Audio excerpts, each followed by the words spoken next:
शिवाजी राजाची आई होणं सोपं नव्हतं बरं. ते राजमाता पण एकदा शिवाजी राजाला जन्म देऊन संपत नव्हतं, साजरं होत नव्हतं. आयुष्यभर शिवाजी राजा मृत्यूशी लपंडाव खेळत होता. प्रत्येक संकटातून सुटताना आता त्या मातीच्या ढिगांचा रायगड झाला होता. आऊसाहेबांच्या मांडीचं आज रत्नजडीत सिंहासन झालं होतं. आऊसाहेबांच्या अंगाई गीतांचे आणि उपदेशांचे आज वेदमंत्र झाले होते. आऊसाहेबांच्या अश्रूंच्या आज सप्तगंगा झाल्या होत्या. त्यांचा शिवबा आज सिंहासनाधीश्वर महाराजाधिराज छत्रपती होत होता. आऊसाहेबांनी याचसाठी केला होता अट्टहास. उदंड औक्षाचे व्हा बाळांनो, रामराज्य करा, धर्मराज्य करा.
सिंहासनाच्या पायऱ्या पाहून महाराजांना जाणवत होतं की ही पहिली पायरी म्हणजे माझे बाजी पासलकर आहे, ही दुसरी पायरी म्हणजे माझे बाजी प्रभू देशपांडे आहे, ही तिसरी पायरी म्हणजे माझा सूर्यजी काकडे आहे, ही चौथी पायरी म्हणजे माझा तानाजी आहे.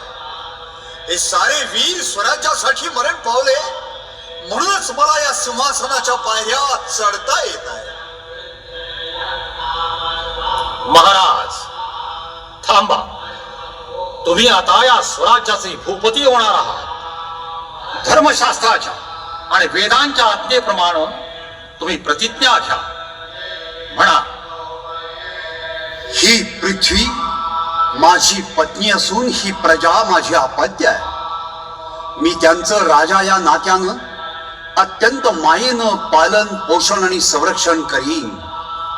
जर मी माझ्या कर्तव्यात चुकलो तर स्वतः होऊन सिंहासनावरून खाली उतरीन. जर माझं दुर्लक्ष झालं तर माझा राजपुरोहित माझ्या मस्तकावर धर्मदंडानं प्रहार करीन आणि मी धर्माज्ञा म्हणून सिंहासनावरून उतरीन आणि राज्य त्याग करून निघून जाईन.